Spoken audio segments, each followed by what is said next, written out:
మన ప్రభువైన యేసుక్రీస్తు నామములో మీ అందరికీ నా హృదయపూర్వకమైన వందనాలు. దేవుడి దినమంతా మిమ్మల్ని ఆశీర్వదించి దీవించి కాపాడునుగాక. పరిశుద్ధ గ్రంథంలో నుండి కీర్తనల గ్రంథం 57వ కీర్తన మొదటి చరణము నుండి నేను చదువుతాను. మీరు జాగ్రత్తగా మీరు ఆలకించండి. నన్ను కరుణింపుము దేవా, నన్ను కరుణింపుము. నేను నీ శరణజొచ్చి ఉన్నాను. ఈ ఆపదలు తొలగిపో వరకు నీ రెక్కల నీడను శరణజొచ్చి ఉన్నాను.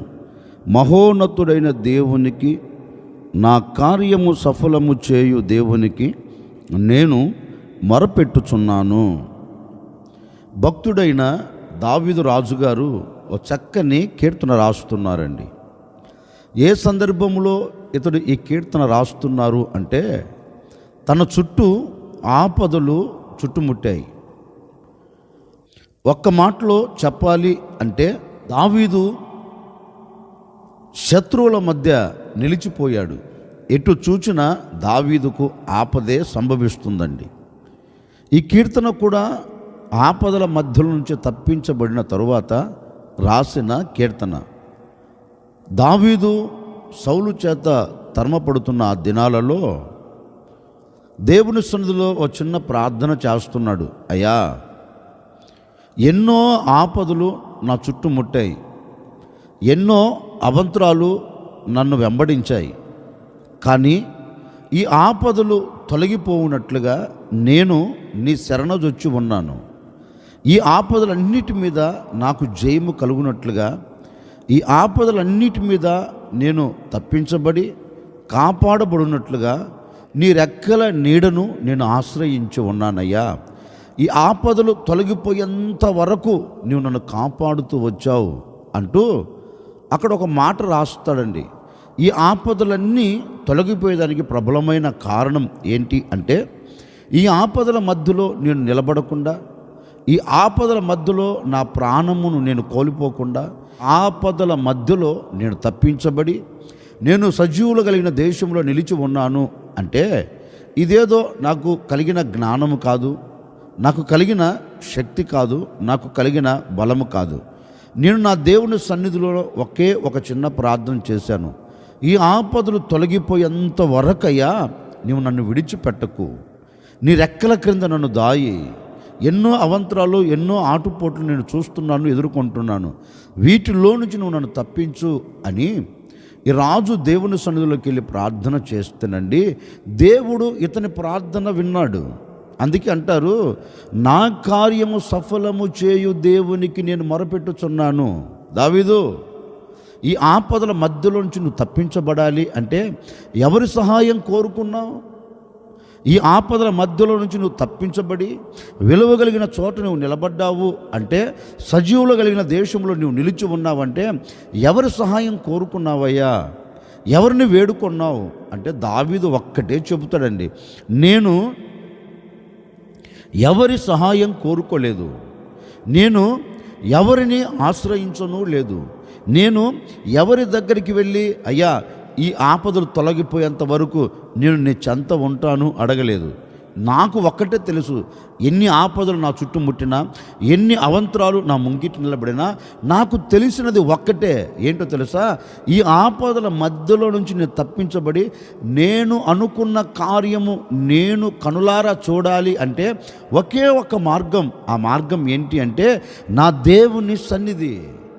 నేను నా దేవుని సన్నిధిలోనికి వెళ్ళి నేను ఆ దేవుని పాదాలు పట్టుకొని ఒక చిన్న ప్రార్థన చేసిననుకో, నా కార్యమును ఆయన సఫలం చేస్తాడు అని ఒక విశ్వాసముతో అండి దేవుని దగ్గరికి వచ్చి దేవుని పాదాలు పట్టుకొని దేవుని అడుగుతున్నాడయ్యా, నా కార్యము సఫలము కావాలి అంటే, ఏ కార్యమైనా నేను సఫలము చూడాలి అంటే, ఏ కార్యములోనైనా నేను జయమును చూడాలి అంటే, నేను అనుకున్నది నేను కనులారా చూడాలి అనుకున్నా, నేను మనసులో కోరుకున్న ప్రతి కోరిక నేను దానిని చూడాలనుకున్నా, నాయనా నీవు తప్ప వేరొకరు ఇది చేయలేరు గనుక నీవే అని దేవునిని ఆశ్రయించి ఓ చిన్న ప్రార్థన చేసే అలవాటు ఉందండి దావీదుకి. అందుకే దావీదు దేవుని సన్నిధిలోనికి వెళ్ళి, నా కార్యము సఫలము చేయు దేవునికి నేను మొరపెట్టుచున్నాను, నా కార్యము సఫలం చేయు దేవునికి నేను వేడుకుంటున్నాను గనుక నా దేవుడు నా కార్యములు సఫలం చేస్తున్నారు, నా కార్యములన్నీ నెరవేరుస్తూ వస్తున్నారు.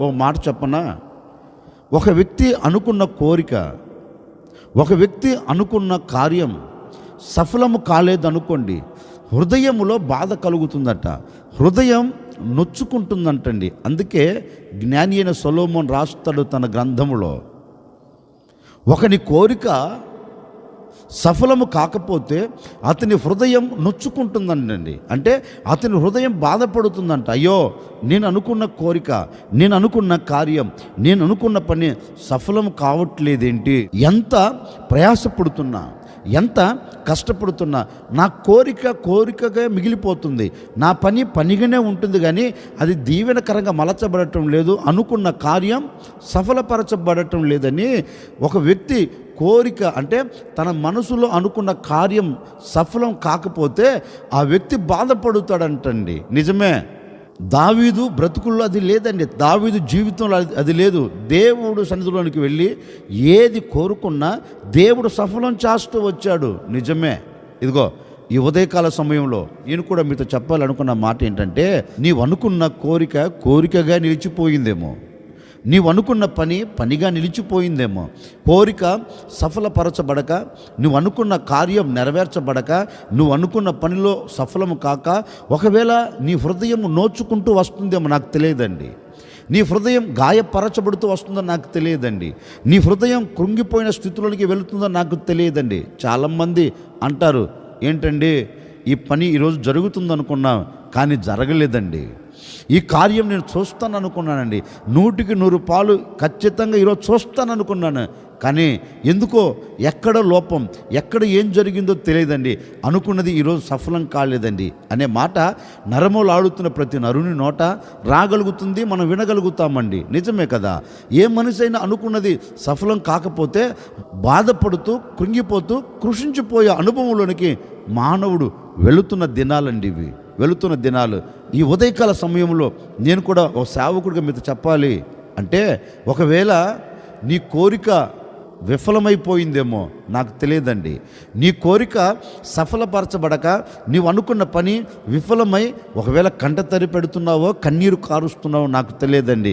అనుకున్నావు ఇది ఈరోజు సఫలమవుతుందిలే, అనుకున్నాం ఇది ఖచ్చితంగా నేను చూస్తాను, అనుకున్నావు ఇది జరుగుతుంది, కానీ నిరాశతో వస్తున్నావు, వెళుతున్నావు, వెళ్ళేటప్పుడు బాగానే వెళుతున్నావండి, ఖచ్చితంగా ఈరోజు జరుగుతుందని వెళుతున్నావు, వచ్చేటప్పుడు ఎలా వస్తున్నావు? నిరాశతో. ఇంటి నుంచి బయటికి వెళ్ళేటప్పుడు ఖచ్చితంగా దీన్ని చూస్తాను అని అడుగులు వేస్తున్నావు, నీవు వచ్చేటప్పుడు ఎందుకు నిరాశ అంటే, నీవు అనుకున్న కోరిక, నీవు అనుకున్న పని సఫలము కాకపోయినందువలన నీవు కృంగిపోయిన అనుభవంలోనికి వెళ్ళిపోతున్నావు. అందుకే సొలొమోను భక్తుడు చెప్పినట్లుగా, ఒకని కోరిక సఫలపరచబడకపోతే అతని హృదయం నోచుకుంటుంది, అంటే బాధపడుతుంది అన్నట్లుగా ఈ అనుభవాలలో ఈ దినం వరకు నువ్వు సాగిపోతున్నావేమో నాకు తెలియదండి. సేవకుడిగా నిండు మనసుతో నేను కోరుకొని మిమ్మల్ని ఆశీర్వదిస్తున్నానండి. ఈ దినము నీవు ఏదైతే కోరుకుంటున్నావో, ఏదైతే సఫలము కావాలని ఆశపడుతున్నావో, ఏ పని అయితే జరగాలని నీవు అడుగులు ముందుకు వేస్తున్నావో, నిశ్చయముగా నా ప్రభు ఈ దినము నీవు అనుకున్న ప్రతి కోరికను నా దేవుడు సఫలం చేయబోతూ ఉన్నాడు. నీవు అనుకున్న ప్రతి పనిలో జయము నువ్వు చూడబోతున్నావు. నీ పనులన్నీ నా దేవుడు సఫలము చేసి ముగించబోతూ ఉన్నాడు. ఈ దినమంతా నీవు ఎక్కడికి వెళుతున్నా, ఈ దినమంతా ఏది చెయ్యాలని నీవు కోరిక కలిగిన వాడివై అడుగులు వేస్తున్నా, నిశ్చయముగా నా దేవుడు నీ మనసులో వస్తున్న ప్రతి మనోభిష్టమును, ప్రతి ఆశను, ప్రతి కోరికను నా దేవుడు సఫలము చేసి నీ బ్రతుకులో ఈ దినమంతా సంతోషాన్ని నిలబెట్టబోతూ ఉన్నాడు. నీ హృదయం కృంగిపోకుండానట్లుగాను, నీ హృదయం అధైర్యపరచబడకుండానట్లుగాను, నీ హృదయంలో బాధ కలగకుండానట్లుగాను, ఉదయకాల సమయమున నీవు ఇంటిలో నుండి బయటికి వెళ్ళేటప్పుడు దావీదు దేవుని సన్నిధిలోనికి వచ్చి, నా కార్యము సఫలము చేయు దేవునికి నేను మొరపెట్టుచున్నాను అన్నట్లుగండి. ఈ 10వ తేదీన నీవు నా దేవుని సన్నిధిలోనికి వచ్చి నా దేవుని పాదాలు పట్టుకొని, ఈరోజు నేను బయటికి వెళుతున్నానయ్యా, నేను అనుకున్న కోరికను సఫలము చేయి, నేను అనుకున్న ఆశను నెరవేర్చు, నీలో జయము చూడాలనుకుంటున్నాను, దీనిలో నాకు జయం ఇవ్వు, ఈ పని సఫలపరచబడాలనుకుంటున్నాను, ఈ పనిలో నాకు ఒక సఫలం అనుగ్రహించు, ఎక్కడా నాకు ఓటమి కలగకూడదయ్యా.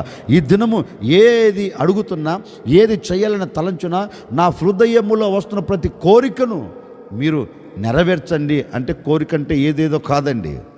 నీ బ్రతుకు తెరువు కొరకు ఏ విషయంలో నువ్వు ఆయన అడుగుతావో, ఒకవేళ శత్రువులు చుట్టుముట్టారా, నీ చేతి పనా, నీ వ్యాపారమా, నీ ఉద్యోగమా, నీ చదువుల రంగాల, నీ బ్రతుకు తెరువు కొరకు దేని నిమిత్తం అయితే నువ్వు దేవుని పాదాలు పట్టుకుంటున్నావో, నిశ్చయముగా నా దేవుడు ఈ దినము వాటన్నిటినీ సఫలము చేయబోతూ ఉన్నాడు.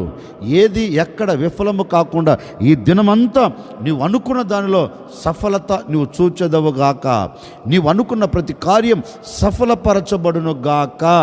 అందుకే దావీదు అంటాడు, నా కార్యము సఫలము చేయు దేవునికి నేను మొరపెడుచున్నాను. నిజమే, ఈ ఉదయకాల సమయంలో నువ్వు ప్రార్థన చేసుకుని అడుగు బయటపెట్టు, తప్పకుండా నా ప్రభు ఒక అద్భుతమైన కార్యం చేసి ఈ దినమంతా నీ కార్యాలన్నీ సఫలము చేయబోతూ ఉన్నాడు. దావీదు అన్నట్లుగా నా కార్యము సఫలము చేయు దేవునికి నేను మొరపెడుచున్నాను. ఎప్పుడు దేవుడు మన కార్యమును సఫలం చేస్తాడు? మన కార్యము ఎప్పుడు సఫలపరచబడుతుంది? పరిశుద్ధ గ్రంథంలో ఒకే ఒక మాట నేను మీతో చెప్తాను, జాగ్రత్తగా వినండి. యెషయా గ్రంథం 64వ అధ్యాయం 4వ వాక్యము నేను చదువుతా ఉన్నాను, జాగ్రత్తగా వినండి. తన కొరకు కనిపెట్టు వాని విషయమై నీవు తప్ప తన కార్యమును సఫలము చేయు మరి ఏ దేవునిని ఎవడు నే కాలంలో చూచి ఉండలేదు. అట్టి దేవుడు కలడన్న సమాచారం మనుషులకు వినబడలేదు. యెషయా గ్రంథంలో చక్కగా రాయబడిన మాట ఏంటి అంటే, దేవుని కొరకు ఏ వ్యక్తి అయితే కనిపెట్టుకొని బ్రతుకుతాడో, దేవుని కొరకు ఏ వ్యక్తి అయితే ఎదురు చూస్తాడో, ఆ వ్యక్తి పట్లట ఆయన కార్యం సఫలం చేస్తాడంటండి.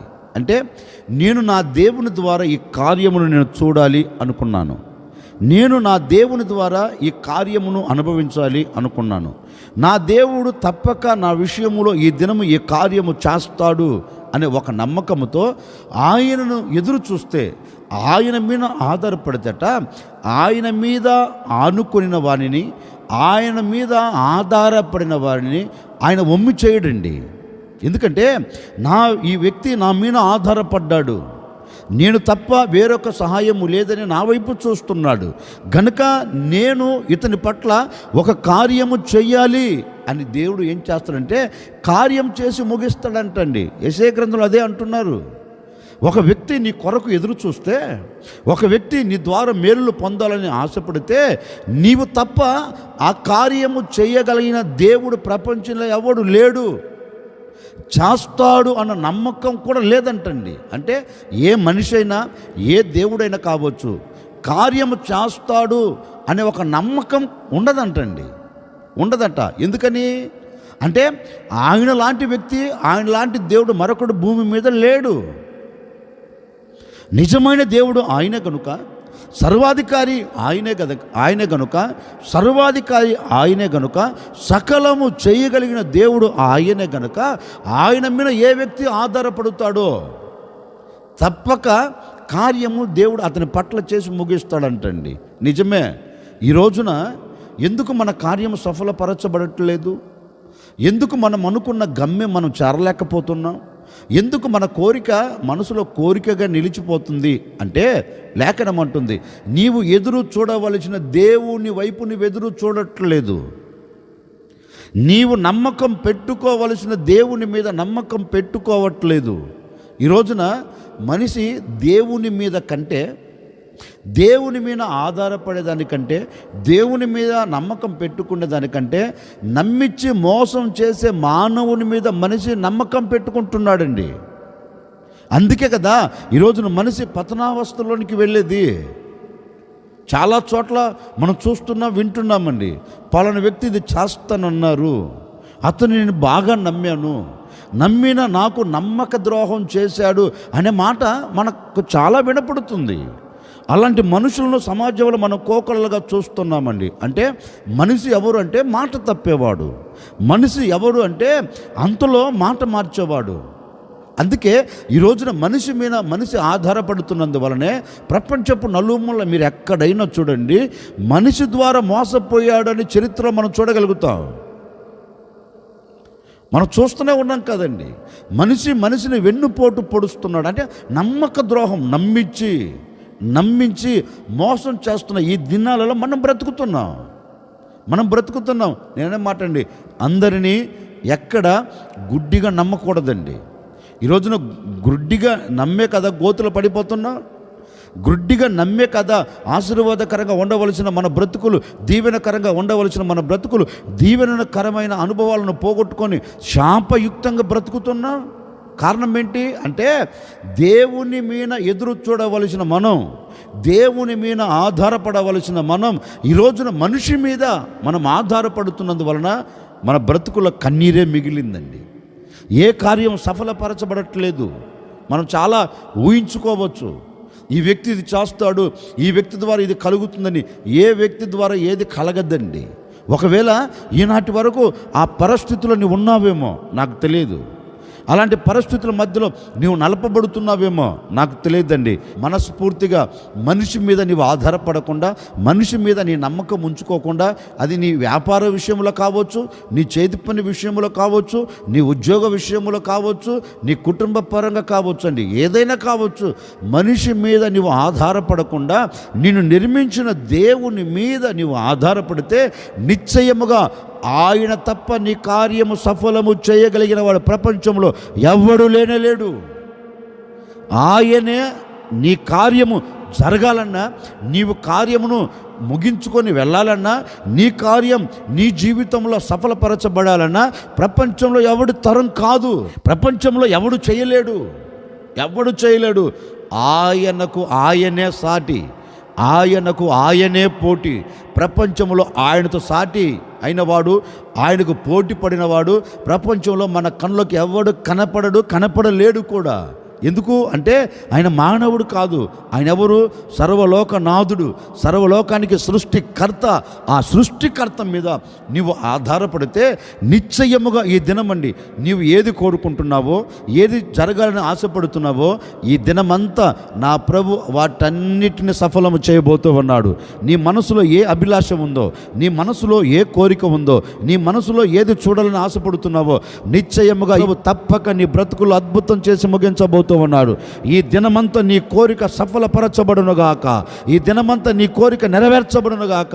ఈ దినమంతా నీవు ఏది చూడాలనుకున్నావో తప్పక నా ప్రభు మీద ఆధారపడి ప్రభువుని అడిగి చూడు. ఈ దినమంతా నీ కోరికలన్నిటి నా ప్రభు సఫలం చేయబోతూ ఉన్నాడు. అందుకే లేఖనం అంటుంది, తమ కొరకు అంటే దేవుని కొరకు ఏ వ్యక్తి అయితే కనిపెడతాడో ఆ వ్యక్తి మనసులో ఉన్న ప్రతి కార్యమును ఆయన తప్ప ఎవడు సఫలం చేయలేడంటండి. యేసుక్రీస్తు తప్ప ఎవడు దాన్ని నెరవేర్చలేడంటండి. అందుకే ఓ సేవకుడిగా ఈ ఉదయకాల సమయంలో నేను కూడా కోరుకుంటున్నానండి, నీ మనసులో ఏదై ఉందో అది దేవుని వైపు చూచి, ప్రభువా ఈ దినము ఈ కార్యం నా పట్ల జరిగించవా, ఈ వ్యాపారం అంచెలంచెలుగా ఆశీర్వదించండి అయ్యా, నేను దాన్ని చూడాలి. ఈ చేతి పని దీవెనకరంగా మలచండి అయ్యా, నేను దాన్ని చూడాలి. నా కుటుంబంలో ఆర్థిక ఇబ్బందులు తొలగిపోయినట్లు ఒక అద్భుతం చేయ్యా, నేను దాన్ని చూడాలి. నా పిల్లలు నా మాట వినటం లేదు, నా కుటుంబం అంతా చల్లా చెదురైపోయింది, అంత కట్టబడి అందరూ నా మాట వినున్నట్లుగా, కుటుంబముగా నిలబడినట్లుగా అన్ని విషయాలు నాకు తోడై ఉండి నన్ను దీవెనకరంగా మలచండి అయ్యా, సఫలం చేయండి ఈ విషయం అని ప్రభువును ఈ దినమున నీవు అడిగి చూడండి. నిశ్చయముగా నీవు కోరుకున్న ప్రతి కోరిక నా ప్రభు నెరవేర్చబోతూ ఉన్నాడు. నీవు ఆశపడిన ప్రతి ఆశను నెరవేర్చబోతూ ఉన్నాడు. నీ కోరికలన్నిటి నా ప్రభు సఫలం చేయబోతూ ఉన్నాడు. నీవు అడగటం ఆలస్యమండి, నా ప్రభు అద్భుతం చేస్తాడు. నీవు ఆధారపడటం ఆలస్యమండి, నీ యొద్దకు దిగ వస్తాడు.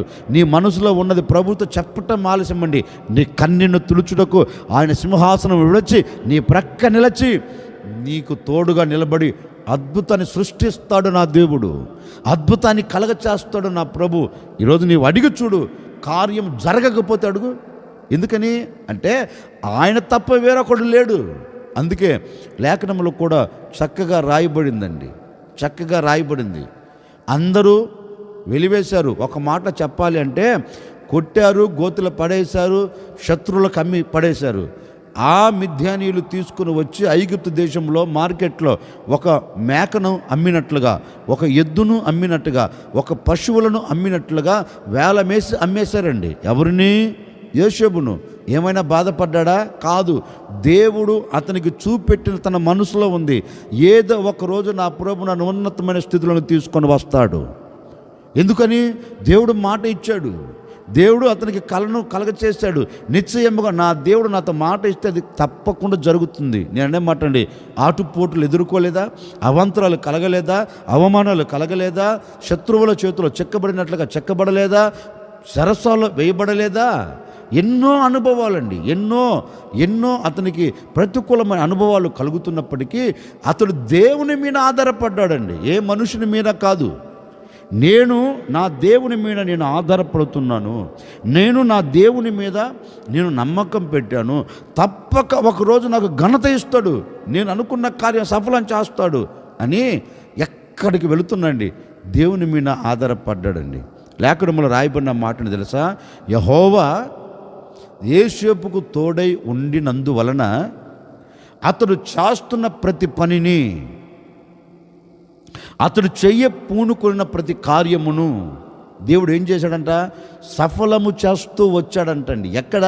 అన్యుల దేశంలో ప్రతి కార్యమును దేవుడు సఫలం చేస్తూ వచ్చాడంట. ఏది కూడా ఎక్కడో కూడా విఫలము కాలేదండి. శత్రువులే బెత్తరపోయారు. అరే బాబు, ఇంతటి జ్ఞానవంతులమైన మేమే ఎన్నో ప్రయత్నాలు చేస్తుంటే విఫలమైపోతున్నాయి, సఫలం కావట్లేదు.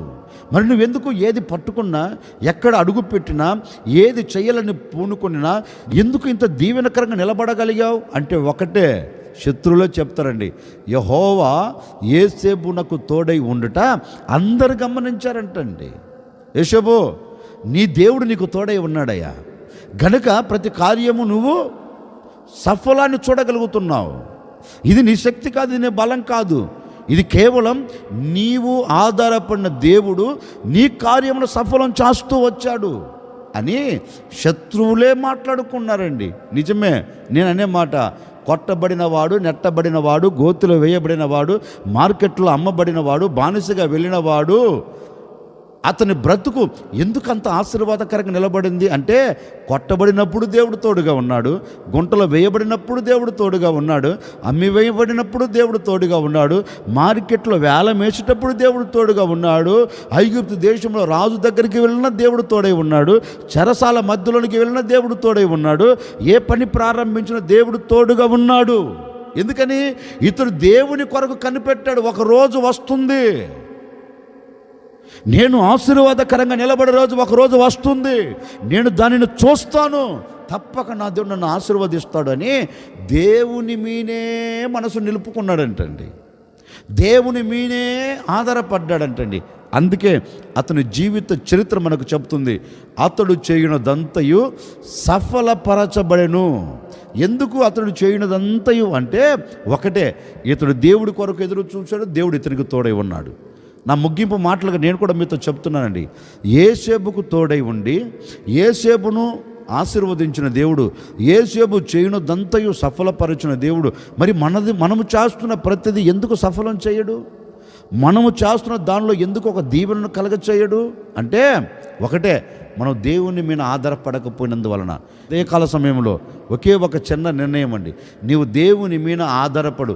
యోసేపు దేవుని మీద ఆధారపడినట్లుగా, యోసేపు దేవుని ముఖమును చూచినట్లుగా, యోసేపు దేవుని మీద నమ్మకాన్ని పెంచుకున్నట్లుగా నీవు కూడా దేవుని మీద నమ్మకాన్ని పెంచుకొని చూడు, దేవుని మీద ఆధారపడి చూడు.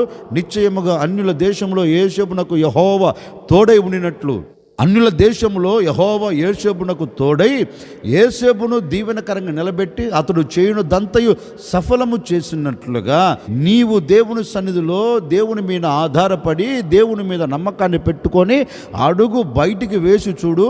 ఈ దినమంతా నీవు ఎక్కడకు వెళ్ళినా నీవు చేయనదంతయు నా దేవుడు సఫలం చేయబోతూ ఉన్నాడు, నీవు చేయనదంతయు నా దేవుడు నిన్ను ఆశీర్వాదకరంగా నిలబెట్టబోతూ ఉన్నాడు, నీవు చేయనదంతయు నా దేవుడు దీవెనకరంగా మలచబోతూ ఉన్నాడు. నీ వ్యాపారం వ్యాపారంలో ఒక దీవెన నువ్వు చూడబోతూ ఉన్నావు. నీ చేతి పనిలో ఒక దీవెన నువ్వు చూడబోతూ ఉన్నావు. నీ వ్యవసాయ రంగంలో ఒక దీవెన నువ్వు చూడబోతూ ఉన్నావు. నిశ్చయముగా ఈ దినమంతా నీవు ఏది చెయ్యాలని పూనుకొనినా, ఏది ప్రారంభించాలని ఆశపడుతూ ఉన్నా, నా ప్రభు నీ కుటుంబం పట్ల ఒక కార్యమును సఫలం చేయబోతూ ఉన్నాడు. ప్రతి కార్యం సఫలపరచబడునుగాక, ప్రతి కార్యం నెరవేర్చబడునుగాక. నీవు అనుకున్న ప్రతి కార్యములో ఈ దినమంతా నీవు జయమును చూచెదవుగాక, జయమును అనుభవించదవుగాక, జయముతో నీవు సాగి వెళ్ళుదువుగాక. నిశ్చయముగా నేను ప్రకటించే యేసు నీ బ్రతుకుల్లో ఒక నవనూతనమైన కార్యం చేసి ఈ దినమంతా నీ కోరికను సిద్ధింపచేసి నీ ఆలోచన యావత్తును నా ప్రభు సఫలపరచబోతూ ఉన్నాడు, సఫలము చేయబోతూ ఉన్నాడు. నీవు చేయవలసిన ఒక్కటే, ఆయన మీద నీవు ఆధారపడి అడుగు ముందుకు వేయి. నీ వ్యాపారం చేయాలన్నా ఆయన మీద ఆధారపడి అడుగు ముందుకు వేయి. నువ్వు చేతి పని ప్రారంభించాలి, ఈ దినము నీవు ఏది ప్రారంభించాలి అన్నా ఆయన మీద ఆధారపడి అడుగులు వేయి. నీ జీవితంలో అద్భుతం జరగకపోతే అడుగు, నీ జీవితంలో ఆశ్చర్యమైన కార్యం జరగకపోతే అడుగు, తప్పక ఆయన చేసి ముగిస్తాడు. ఎందుకంటే వాక్యము తప్పు కాదు కదా, వాక్యము సత్యము కదా, సత్యమైన వాక్యమే నీతో మాట్లాడుతూ ఉంది. నీవు నా మీద ఆధారపడితే, నీవు నా మీద నమ్ముకుంటే, నీవు నా కొరకు ఎదురు చూస్తే, నేను నీ కార్యం ఏం చేస్తాను? సఫలము చేస్తాను, దాన్ని నెరవేరుస్తాను అన్నట్లుగండి. ఈ దినమంతా నా దేవుడు మీకు తోడే ఉండి మీ కార్యములన్నీ సఫలం చేయునుగాక, మీ పనులన్నిటినీ సఫలం చేయునుగాక. మీ బ్రతుకు దినములన్నిట ఈ దినమంతా కూడా ప్రతి దినం అనుక్షణం అనుక్షణం అనుక్షణం ప్రతి నిమిషం నువ్వు అనుకున్న ప్రతి పనిలో సఫలతను అనుభవించదవుగాక. నిశ్చయముగా ఈరోజు నా ప్రభు మీకు తోడే ఉండి మీ కార్యాలన్నిటిని సఫలము చేయునుగాక. అందుకే కీర్తనకారుడు అంటారు, నా కార్యము సఫలము చేయు దేవునికి నేను మొరపెడుచున్నాను.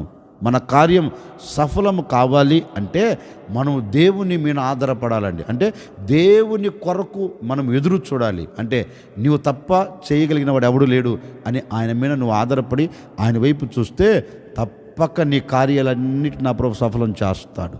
తల్ల వంచండి, వచ్చిన ప్రార్థన. ఆశ్చర్యకరుడా మీకు స్తోత్రాలు చెల్లిస్తున్నాను. మీ సురక్షితమైన రెక్కల నీళ్ళ మరి మమ్మల్ని భద్రపరిచారు, కాపాడారు. మరొక దినమును దయాకిరీటముగా ధరింపచేశారు నాయన. నిజమే, మా కార్యము సఫలము కావాలి అంటే మేము నీ కొరకు ఎదురు చూడాలని, సఫలము చేయగలిగిన నీ మీద మేము ఆధారపడాలి. మీ లేఖనాలు సెలవిచ్చినట్లుగా నాయన, ఈ దినమంతా ఈ బిడ్డలు ఏది ప్రారంభించాలనుకున్నా, ఏది చేయాలని కోరిక కలిగిన నిశ్చయముగా ఈ దినమంతా నాయన వీరి కుటుంబ పోషణ విషయంలో, వీరి బ్రతుకు తెరువు విషయంలో ఏది చేయాలని ప్రారంభిస్తున్నా మీరు తోడై ఉండి ప్రతి కార్యమును సఫలము చేయబోతున్నందుకై మీకు స్తోత్రం, నెరవేర్చబోతున్నందుకై మీకు స్తోత్రం తండ్రి. ఓ సేవకుడిగా మనసారా కోరుకుంటున్నాను, ఈ దినమంతా ప్రజలకు కాపుదల ఇవ్వండి. ఈ దినమంతా చేయదలిచిన ప్రతి కార్యమును సఫలం చేయండి. ప్రతి కార్యం సఫలపరచబడును గాక. ఈ దినం చేస్తున్న వ్యాపారమే కానివ్వండి, చేతి పనే కానివ్వండి, వ్యవసాయమే కానివ్వండి, ఉద్యోగమే కానివ్వండి, చదువు రంగాలే కానివ్వండి, ఆత్మీయ స్థితే కానివ్వండి, ఈ దినమంతా మీరు తోడై ఉండి ప్రతి కార్యమును సఫలము చేసి మీ సన్నిధిలో బిడ్డలను సాక్షిగా నిలుపుకోమని యేసు నామములో అడిగి వేడుకొనుచున్నాము తండ్రి, ఆమెన్. ప్రభు ఈ దినమంతా మీకు తోడై ఉండి మీ కార్యాలన్నిటినీ, మీరు అనుకున్న ప్రతి కార్యాలన్నిటినీ నా ప్రభు సఫలం చేయునుగాక.